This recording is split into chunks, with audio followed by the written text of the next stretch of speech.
Why do we call them three-season tents?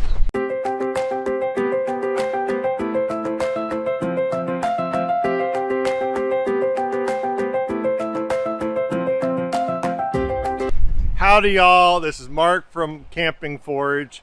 Again, doing another video in Camp My Backyard.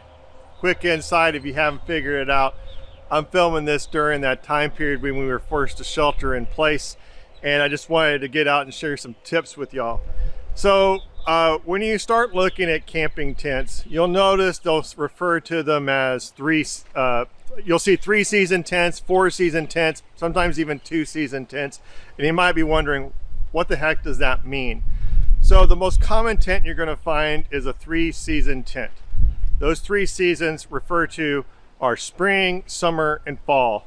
Those are the 3 seasons you're most likely going to go camping.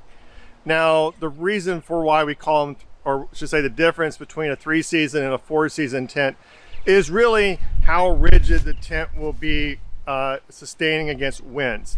Because when you get into a 4-season tent, what you'll find out is that they're going to have a lot more poles in them to help keep the tent together so it'll stay upright when you got really strong winds and a lot of snow, because they're intended for winter camping. And even beyond that, some of them are really designed for, say, going up and climbing mountains, like it's like what the mountaineers use in something like Everest. So for most of us, you don't need anything like that. You just need a solid, dependable 3-season tent. So now let's start thinking about what else are we going to look for when it comes to buying a tent. Second thing, besides looking for a 3-season tent, you want to look at how many people does that tent hold. So you'll see it, for example, this is a 2-person tent. You'll find 3 people, 4 people, even up to like 10, 15 tents. Those are really big for like parties or really large, well, of course, like really large families or like parties.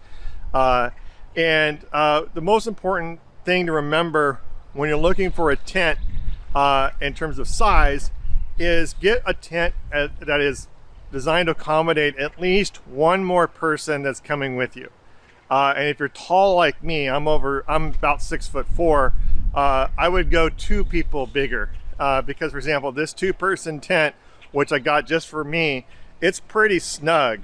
And I'm thinking about going ahead and getting a bigger one, getting a 4-person tent, just because I'm not taking this tent on a backpacking trip. This is for my car camping, and so I don't worry about space as much in terms of packing it up. I'd rather have more space when I'm actually in the tent. Particularly, like I said, I'm so well, I'm just so freaking large. I mean, give a appreciation of how tall I am. I can't actually sit in a camping chair and film these videos because otherwise I'm out of frame. So I have to just get out here on the ground. So keep that in mind. The other thing you want to think about is versus single-walled versus double-walled or 2-walled tent. Single-walled or 2-walled tents. So this is a single-wall tent. It doesn't really, the only ventilation it has, let me go open it up quick,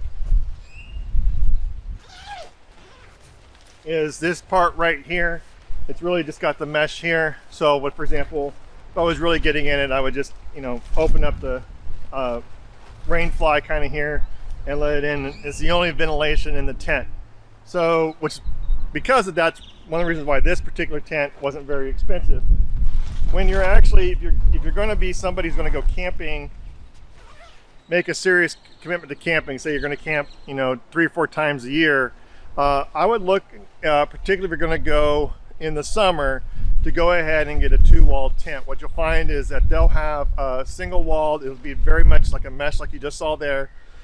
You'll find it's called what we call no-seam mesh. It's very, very tiny mesh, and designed so that the mosquitoes and other insects can't get to you. But if it's a nice day like today, you could keep the rain fly off of it, so you get a lot of ventilation, and at night you can look up and see the stars. And then the second wall on a 2-walled tent would be your rain fly, which you would extend over it so that in case, well, as the name suggests, in case it rains, you would put it over it to keep the water out. The other things you want to look for around your tents is to make sure the seams, they're taped. That'll prevent water from getting in case it rains. Another reason why we want ventilation is that we want to avoid getting condensation on us. So same thing if you're in a tent. Another reason why we want to have enough space is so that our sleeping bags and our clothes are not touching the side of the tent, because otherwise condensation can collect and then you'll get effectively like rain inside of your tent.